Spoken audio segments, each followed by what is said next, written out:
to 1 to infinity. Okay, and period is pi, and secant x also cannot be equal to 0. So now we read that. अब तक जो हमने सीखा, अगर मैं समराइज करूं तो एक टेबल हम बना लेते हैं डोमेन और रेंज के लिए. तो फटाफट याद कीजिए इनकी डोमेन, रेंज और पीरियड जो भी हमने निकाले. तो साइन एक्स की domain all real number, cos x की भी डोमेन ऑल रियल नंबर, और साइन एक्स और कॉस एक्स की दोनों की रेंज -1 से 1 के बीच में. करेक्ट है. tan x की जो डोमेन थी वो थी all real number minus odd multiple of pi by 2,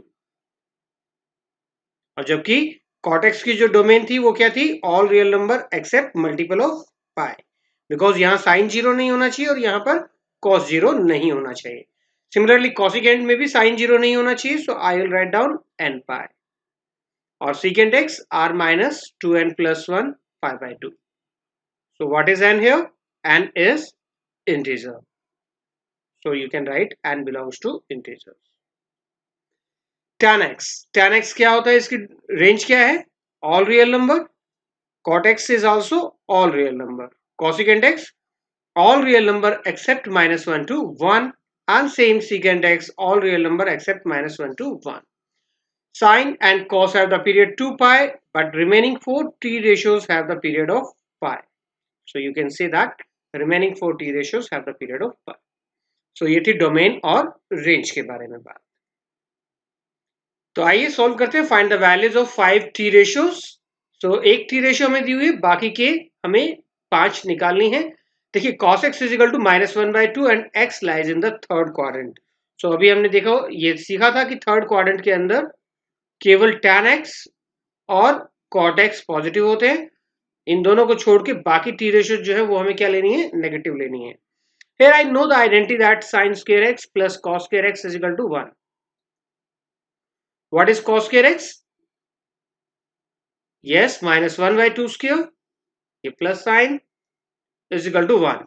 So you can say that sin square x plus 1/4 is equal to 1, and sin square x is equal to 1 minus 1/4. That is 3/4. And from here I got sin x is equal to plus minus √3/2. So as x lies in which quadrant? In third quadrant. So third quadrant में sign cannot be positive. So our value will be sin x is equal to minus √3/2. Okay, cos x I know. Now sin x I know. Can I find out the tan x? Yes, tan x is sin x upon cos x. What is sin x? Minus √3/2. And cos x is -1/2.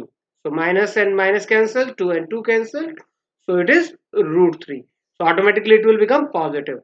And cot will be the reciprocal of tan x. So 1 by tan x. That means it will become 1 by √3. What will be the sec x? Reciprocal of cos x. What is that? Minus 2 by 1. And cosecant x will become the reciprocal of sin x. So it was easy sum.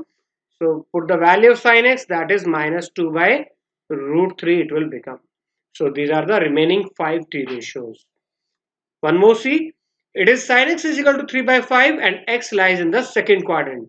So just try to think that what values of the t ratios will be positive in the second quadrant. That is sin x and cosecant x will be positive. Okay. So same identity I am going to apply, that sin square x plus cos square x is equal to 1, and sin square x will become 9/25.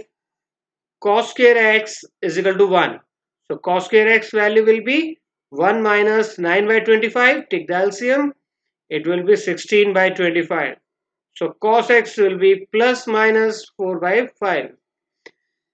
In the second quadrant, x lies in second quadrant. And in second quadrant, what will be the value of cos? It will be negative. So cos x will be -4/5. और अगर cos x -4/5 है, sin x हमें पता है 3/5 है, can we find out tan x? Tan x will become sin x by cos x. So sin x is 3/5, cos x is -4/5. Cancel, -3/4. Cot x reciprocal of tan, minus 4 by 3. Now cosecant x, reciprocal of sine. What is the value of sine? 3 by 5. So cosecant will become 5 by 3. And sec will become 1 by cos, that is minus 5 by 4. See one more. This time it is tan x is given.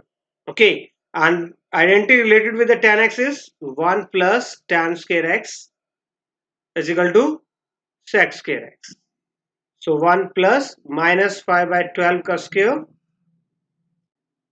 So 25 by 144 is equal to sec square x, and 169 by 144 is equal to sec square x. So what will be the value of secant x? Plus minus 13 by 12. Okay, now whether it will be plus or minus, it will be decided by this line. X lies in the second quadrant, and in second quadrant sec is negative. So as x lies in second quadrant और एक बार आपने quadrant ठीक से select कर लिया, sign ठीक से लगा दिया, तो आपका सम 99% सही होगा. So minus 13 by 12. Okay, cos x की वैल्यू minus 12 by 13, reciprocal of secant. And now how we can find out that sin x? Okay, we will use this tan x, or you can use sin square x plus cos square x, but I am using tan x. What is tan x?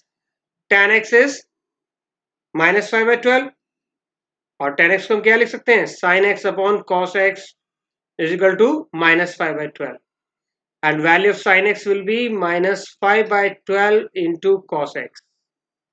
So minus 5 by 12, and what is the value of cos x? Minus 12 by 13. Cancel, minus minus will become plus 5 by 13, and as you can see that in second quadrant sign will be positive, and cosecant x will become the reciprocal of this, that is 13 by 5. Next, find the values of trigonometric functions. As in my previous video, I told you that if we increase or decrease the angle by 2 pi, there will be no change. Okay, so because one rotation is complete, one complete rotation does not affect the value of t ratios. So can I write it? Sine 720 plus 45. 720 is, what is 720? 2 into 360 degree. Okay, plus 45 degree.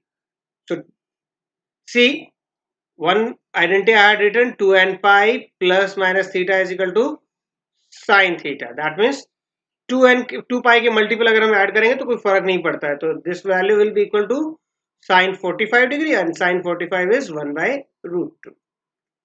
Next, cosecant minus 1440 degree. So what I am doing, I am rotating it, increasing the value by multiple of 360 degree. So 4 into 360, and this minus 1410 degree. So 4 times in the positive direction I rotated the angle. And what is the positive direction? Anti-clockwise direction is the positive direction. So this will become sine 1440 minus 1410 degree, and which will be equal to sine 30 degree, and sine 30 is 1 by 2. Tan 19 pi by 3, and tan 19 pi by 3 can be written as 6 pi plus pi by 3, and tan 6 pi means 3 into 2 pi plus pi by 3. So multiple of 2 pi we can add or subtract, so I am just leaving it. So tan pi by 3 and tan pi by 3 is root 3. Next term, sine minus 11 pi by 3. Sine minus 11 pi by 3 means sine, see, I am just adding 4 pi to make it positive. Okay, so 11 pi by 3. So if I add 4 pi, this value will change to sine 12 pi minus 11 pi by 3. So dear children, you can add or subtract 2 pi anytime, any juncture of that solving this type of sums. So this is equal to sine pi by 3 and sine pi by 3 is root 3 by 2. And the next sum is cot minus 15 pi by 4. So cot, what I should do? I should again do the same thing, 4 pi minus 15 pi by 3. Okay, 4. So it will become 16 pi minus 15. So after simplification, it will become cot pi by 4, which is equal to 1. So this was our second exercise of NCERT textbook. So hope you got it, and just go through the video again and again so that your concepts will be boosted. Okay. उम्मीद है आपको समझ में आया होगा, और समझ में आया है तो आप लाइक और सब्सक्राइब करना ना भूलिए। हमारा ईमेल, ट्विटर और फेसबुक अकाउंट नीचे दिया गया है। Thank you very much for being with us.